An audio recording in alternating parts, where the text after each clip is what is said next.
While this was doing on the one hand, and the ships were being refitted for the sea on the other, Captain Blood was pondering the riddle on the solution of which his own fate depended.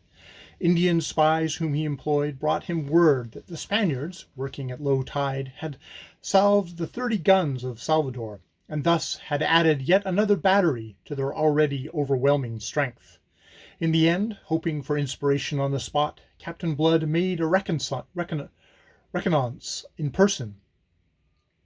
At the risk of his life, accompanied by 2 friendly Indians, he crossed to the islands in a canoe under cover of dark. They concealed themselves in the canoe in the short, thick scrub with which that side of the island was densely covered, and lay there until daybreak. Then Blood went forward alone, and, with infinite precaution, to make his survey. He went to verify a suspicion that he had formed, and approached the fort as nearly as he dared, and a deal nearer than was safe. On all fours he crawled to the summit of an eminence a mile or 2 or so away, whence he found himself commanding a view of the interior dispositions of the stronghold. By the aid of a telescope which he had equipped himself, he was able to verify that, as he had suspected and hoped, the fort's artillery was all mounted on the seaward side. Satisfied, he returned to Maracaibo, and lay before the 6 who composed his council, Pitt, Hagthorpe, Iberville, Wolverston, Dyke, and Ogle, a proposal to storm the fort from the landward side. Crossing to the island under cover of night, they would take the Spaniards by surprise and attempt to overpower them before they could shift their guns to meet the onslaught. With the exception of Wolverston, who was by temperament the kind of man who favors desperate chances, those officers received the proposal coldly. Hagthorpe incontinently opposed it. "It's a harebrained scheme, Peter," said he, gravely shaking his handsome head. "Consider now that we cannot depend upon approaching unperceived to a distance whence we might storm the fort before the cannons could be moved. But even if we could, we can take no cannon ourselves. We must depend entirely upon our small arms, and how shall we, a bare 300, for this was the number to which Cockassock's defection had reduced them, cross the open to attack more than twice that number under cover?" The others, Dyke, Ogle, Iberville, and even Pitt, whose loyalty to Blood may have made him reluctant, loudly approved him. When they had done, "I have considered all," said Captain Blood. "I have weighed the risks and studied how to lessen them. In these desperate straits—" He broke off abruptly. A moment he frowned, deep in thought. Then his face was suddenly alight with inspiration. Slowly he drooped his head and sat there considering, weighing, chin on breast. Then he nodded, muttering, "Yes," and then again, "Yes." He looked up to face them. "Listen," he cried. "You may be right. The risks may be too heavy. Whether or not, I've thought of a better way. That which should have been the real attack shall now be no more than a feint. Here, then, is the plan I now propose." He talked swiftly and clearly, and as he talked, one by one, his officers' faces became alight with eagerness. When he had done, they cried as with one voice that he had saved them. "That is to be proved in action," said he. Since for the last 24 hours all had been in readiness for departure, there was nothing now to delay them, and it was decided to move next morning. Such was Captain Blood's assurance of success that he immediately freed the prisoners held as hostages, and even the negro slaves who were regarded by the others as legitimate plunder. His only precaution against those released prisoners was to order them into the church, and there lock them up, to await deliverance at the hands of those who should presently be coming into the city. Then, all being aboard the 3 ships, with the treasures safely stowed in their holes, and the slaves under hatches, the buccaneers weighed anchor and stood out for the bar, each vessel towing 3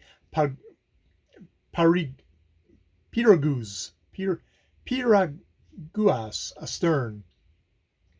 The admiral, beholding their stately advance in the full light of the noon, their sails gleaming white in the glare of the sunlight, rubbed his long, lean hands in satisfaction and laughed through his teeth. "At last," he cried, "God delivers him into my hands." He turned to the group of staring officers behind him. "Sooner or later it had to be. he said. "Say now, gentlemen, whether I am justified of my patience. Here, today, the troubles caused to the subjects of the Catholic king by this infamous Don Pedro Sangra, as he once called himself to me." He turned to issue orders, and the fort became lively as a hive.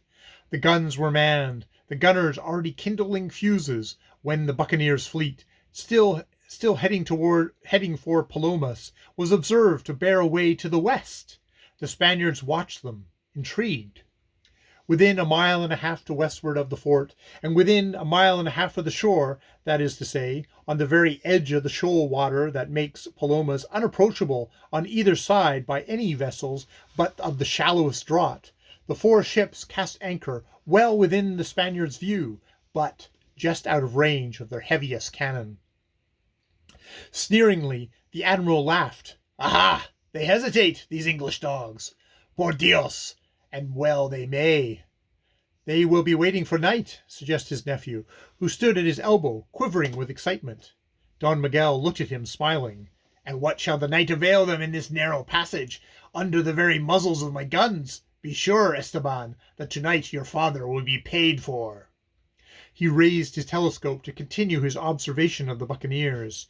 He saw that the piagos towed by each vessel were being warped alongside, and he wondered a little what this maneuver might portend. A while those pirogues were hidden from view behind the hulls. Then, one by one, they reappeared, rowing round and away from the ships, and each boat, he observed, was crowded with armed men. Thus laden, they were heading for the shore, at a point where it was densely wooded at the water's edge. The eyes of the wondering admiral followed them until the foliage screened them from his view. Then he lowered his telescope and looked at his officers. "What the devil does it mean?"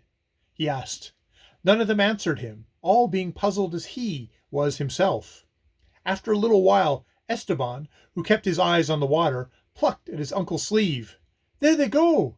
he cried, and pointed.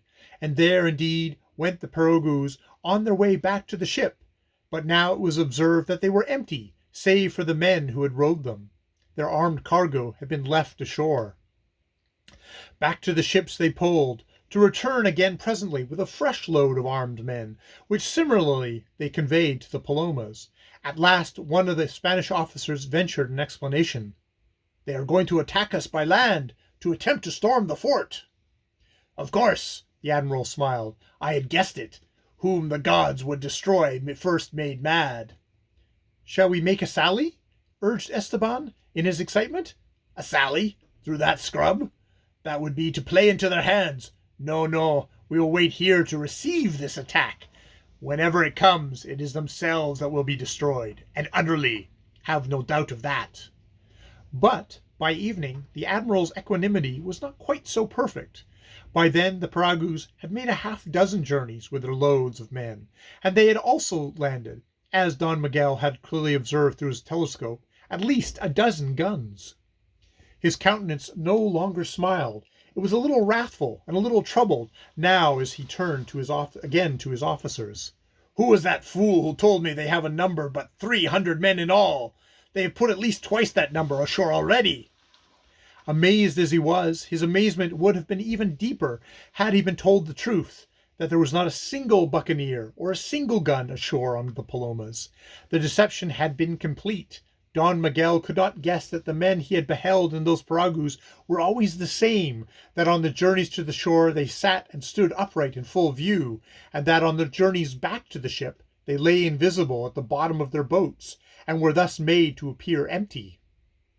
The growing fears of the Spanish soldiery at the prospect of a night attack from the landward side by the entire buccaneer force, and a force twice as strong as they had suspected the pestilent Blood to command, began to be communicated to the admiral. In the last hours of fading daylight, the Spaniards did precisely what Captain Blood so confidently counted that they would do, precisely what they must do to meet the attack, preparations for which had been so thoroughly simulated. They set themselves to labor like the damned at those ponderous guns in place to command the narrow passage out to sea. Groaning and sweating, urged on by the curses and even whips of their officers, they toiled in a frenzy of panic-stricken haste to shift the greater numbers and the more powerful of their guns across to the landward side, there to emplace them anew, and so that they might be ready to receive the attack, which at any moment now might burst upon them from the woods not half a mile away. Thus, when night fell, although in mortal anxiety of the onslaught of those wild devils whose reckless courage was a byword on the seas of the main, at least the Spaniards were tolerably prepared for it. Waiting, they stood to their guns. And whilst they waited thus, under cover of the darkness, as the tide began to ebb, Captain Blood's fleet weighed anchor quietly, and, as once before, with no more canvas spread than that which their spirits could carry, so as to give them steering way, and even these having been painted black, the 4 vessels, without a light showing, groped their way by sounding to the channel, which led to that narrow passage out to sea.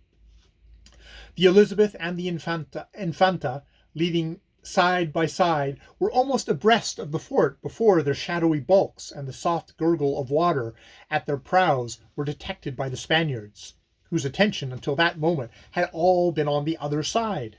And now there arose on the night air such a sound of human baffled fury as might have resounded about Babel at the confusion of tongues. To heighten that confusion, and to scatter disorder among the Spanish soldiery, the Elizabeth emptied her larboard guns into the fort as she swept past on the swift ebb. At once realizing, though not yet how, he had been duped, and that his prey was now in the very act of escaping after all, the admiral frantically ordered the guns that had been so laboriously moved to be dragged back to their former emplacements, and commanded his gunners meanwhile to the slender batteries that of all his powerful but now unavailable armaments still remained trained upon the channel. With these, after the loss of some precious moments, the fort at last made fire. It was answered by a terrific broadside from the Arabella, which had now drawn abreast, and was crowding canvas to her yards. The enraged and gibbering Spaniards had a brief vision of her as the line of flames spurted from her red flank, and the thunder of broadsides drowned the noise of the creaking halyards. After that, they saw her no more.